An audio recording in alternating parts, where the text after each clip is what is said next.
Olá, pessoal. Sejam bem-vindos para a aula de revisão número 2. Basicamente, essa aula é uma parte da aula 2, porque eu vou focar aqui somente na hidrostática. E se vocês olharem, a aula 2, que foi dada no início do quadrimestre, tinha também um tema, a equação da continuidade, que já é hidrodinâmica. Então, essa parte eu vou deixar para a aula 3. E na hidrostática, o que eu vou falar nesta aula é o empuxo e o princípio de Arquimedes. Vamos então para a revisão da aula 2. O tema desta aula é o empuxo e o princípio de Arquimedes. Vou começar então enunciando o princípio de Arquimedes. O enunciado diz que todo corpo completa ou parcialmente mergulhado em um fluido experimenta uma força de flutuação. Essa força que é chamada então de empuxo, uma força evidentemente, se a flutuação é para cima, cujo valor é igual ao peso do fluido deslocado pelo corpo. Matematicamente, a fórmula aqui, B é um empuxo, eu estou usando a notação do Serway, o empuxo, B, é igual ao peso do fluido. Peso do fluido é a massa do fluido, M, vezes G. Só que a massa do fluido eu consigo escrever como sendo a densidade do fluido, ρ, ρf de fluido, vezes V. Esse volume aqui é o volume do corpo imerso no fluido. Se o corpo está de volume V, está imerso, significa que ele deslocou uma quantidade V de volume do fluido. Então, ρ, deixa eu limpar aqui, densidade do fluido, volume deslocado pelo corpo, que está submerso, vezes G. Duas situações são possíveis aqui nesse caso.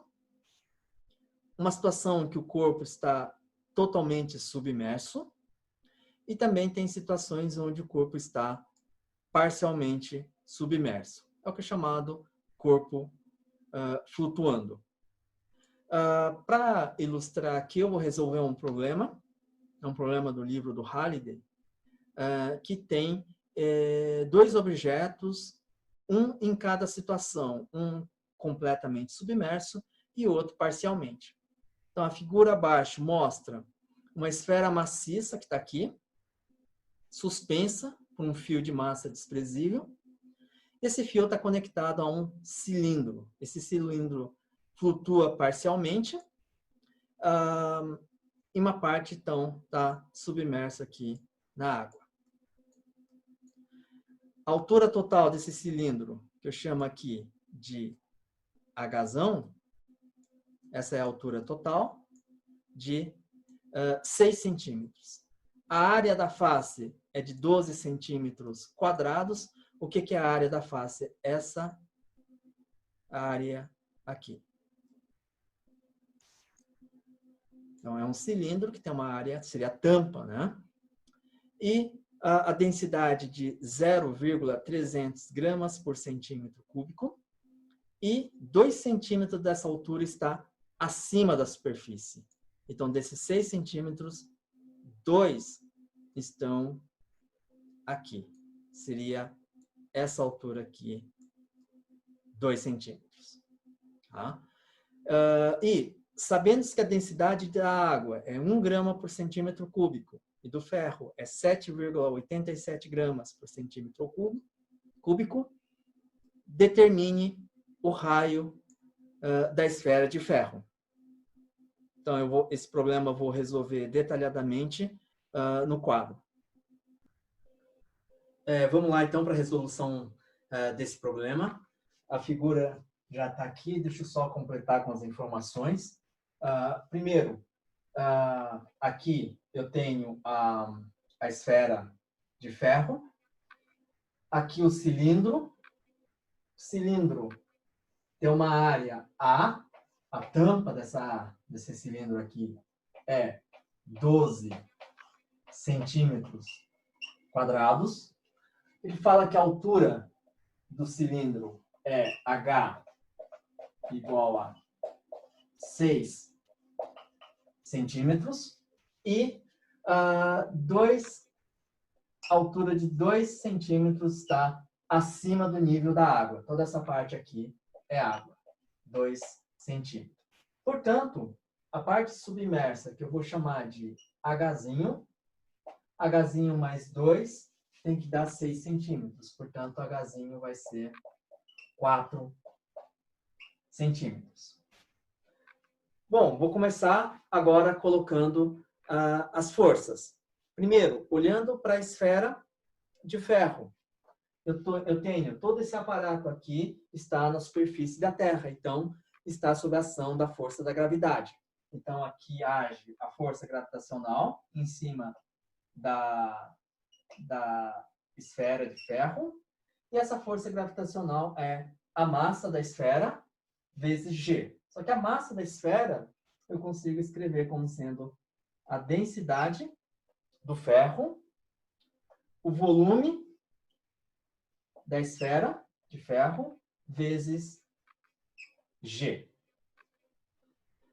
E aqui é uma situação em que a esfera está totalmente submersa num fluido que é a água. Então, desloca uma certa massa de água. Essa massa de água deslocada vai causar um empuxo. Então, age sobre a esfera um empuxo dF,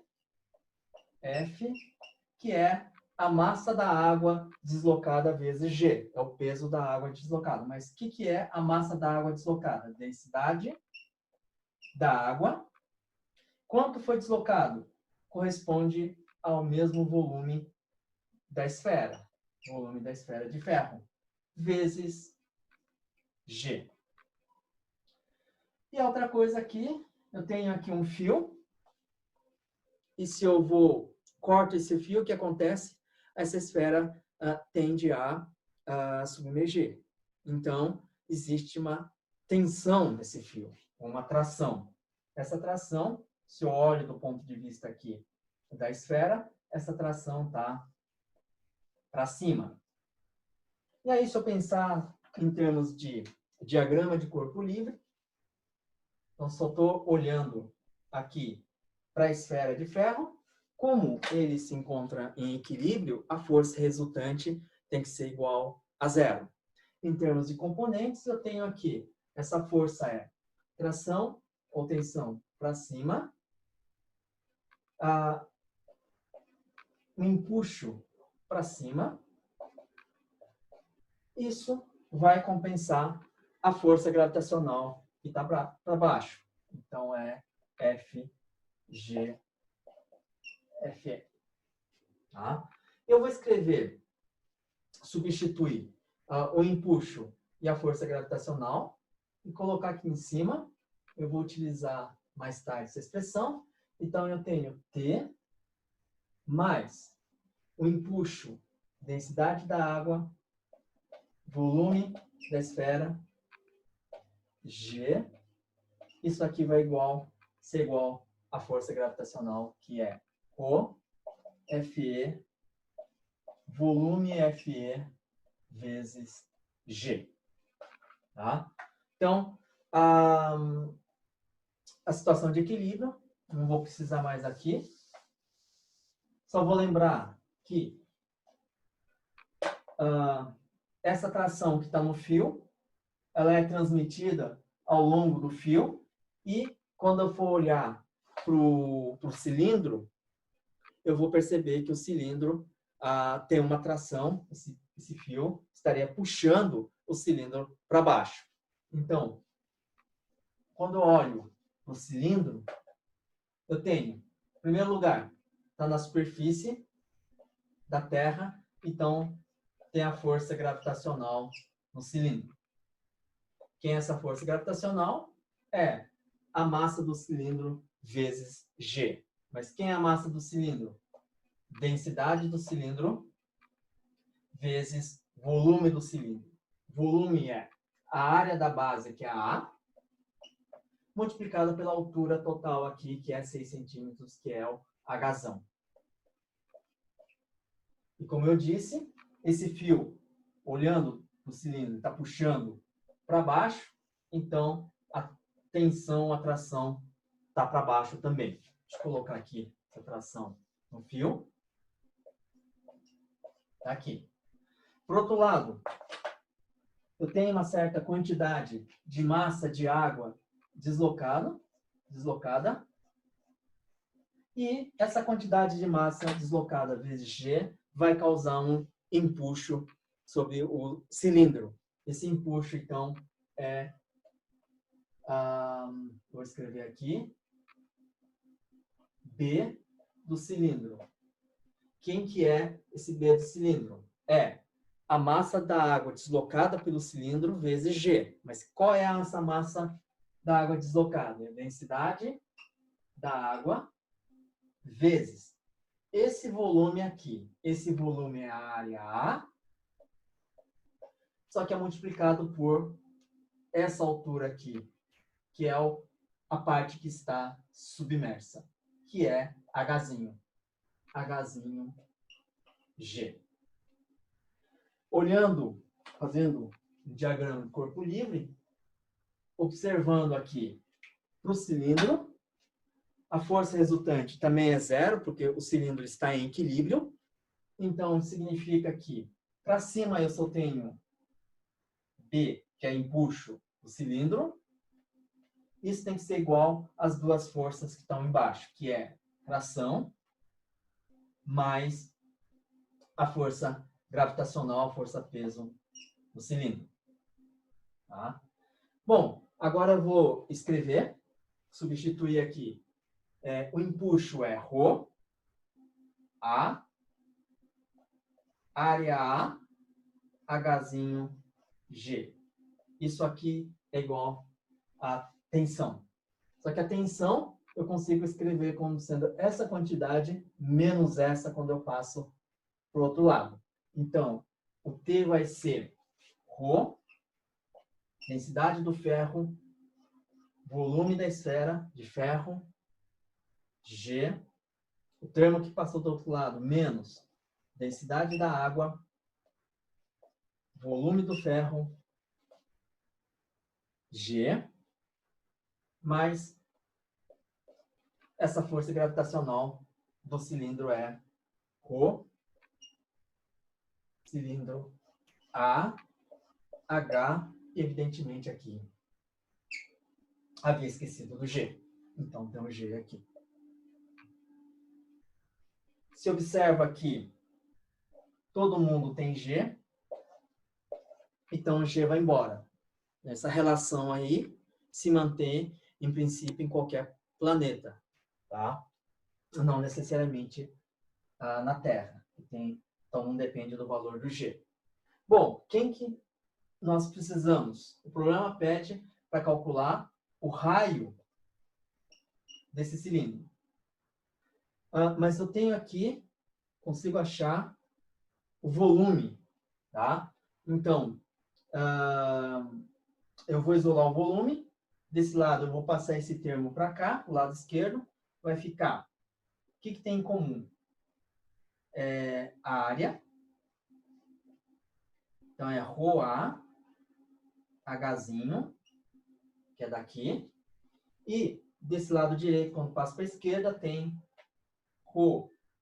ρC, Hzão. A já está em evidência. Volume da esfera de ferro, coloco em evidência.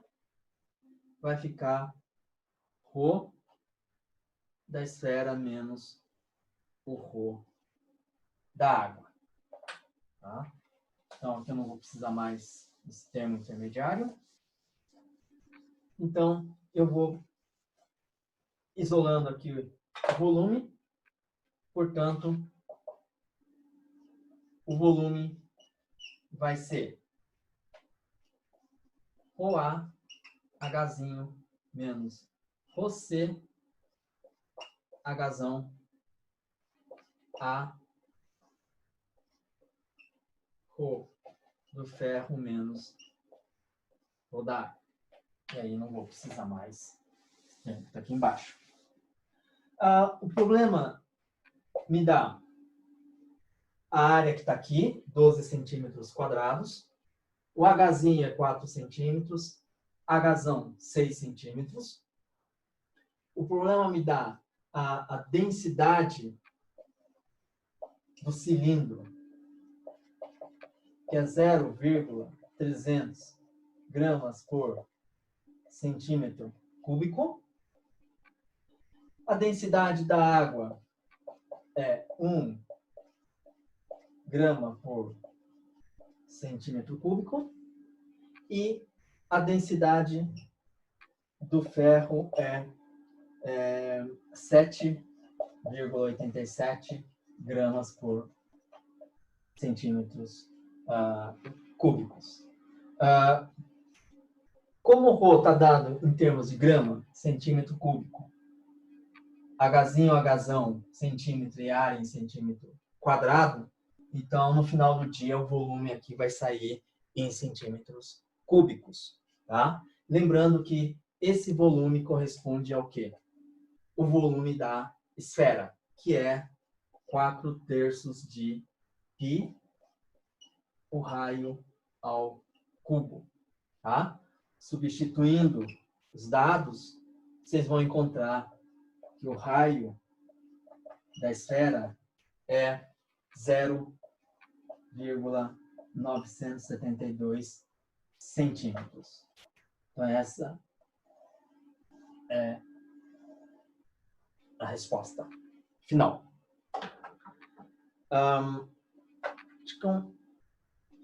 Uma observação, uma discussão relevante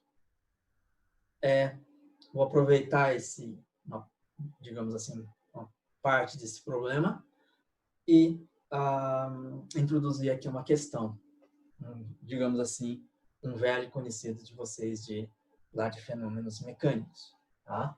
Então, eu vou manter essa mesma esfera com o fio, só que eu vou tirar da água, não vou precisar do meu cilindro, só da esfera, e eu venho aqui, eu vou pendurar no teto. Tá? Então, aqui é ar. E aí vem aquela velha questão. Calcule a tração no fio. Isso é um problema simples. A primeira coisa, então, que a gente faz é mesma coisa do caso anterior. Existe a força-peso, que é densidade do ferro, volume do ferro vezes G. E a outra coisa é, quando eu olho outra força que atua, é o fio puxando para cima, portanto, eu tenho T. Então, se eu estou em fenômenos mecânicos, o que eu vou fazer? Eu vou falar, a esfera está em equilíbrio, portanto, T tem que ser igual Rho, F, V, F, E, G. Ou seja, a tração, a tensão é igual o peso da esfera. E a gente não questiona absolutamente nada. Mas a questão agora é o seguinte. Essa esfera está submersa no ar. O ar é um fluido. E o ar sendo um fluido, é claro, se tem uma quantidade deslocada que a esfera desloca, eu vou também ter uma força de empuxo. Então, essa força de empuxo é para cima. E essa força de empuxo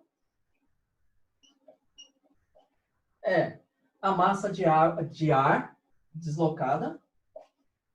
E a massa de ar é densidade do ar vezes o volume da esfera vezes G. Qual é a diferença em relação à água? A diferença é a densidade do fluido. Como a densidade do ar é muito menor que a densidade do ferro, por exemplo, então o que acontece? Geralmente, nessas situações, simplesmente nós desprezamos o empuxo no ar. Tá?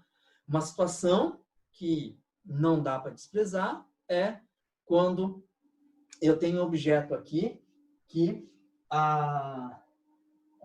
essa relação aqui, o empuxo, não é desprezível. Tá? Por exemplo, eu tenho um balão de hélio. Eu tenho um balão de hélio, o que acontece? Eu tenho esse empuxo que é não desprezível, tanto é que esse empuxo acaba sendo maior do que a força-peso do balão. Então, o que acontece? Esse balão sobe. Tá? Bom, então, basicamente é isso. Nós resolvemos um problema relativamente complexo, no seguinte sentido: tem dois objetos acoplados, tem que fazer uma análise da resultante das forças para esses dois objetos, e é uma situação que apresenta um objeto totalmente, o outro objeto que é parcialmente submerso. Então, eu espero que com isso vocês consigam entender melhor e consigam aplicar o princípio de Arquimedes. Mas antes de sair resolvendo problemas, tentando matematizar, tentem entender o princípio de Arquimedes.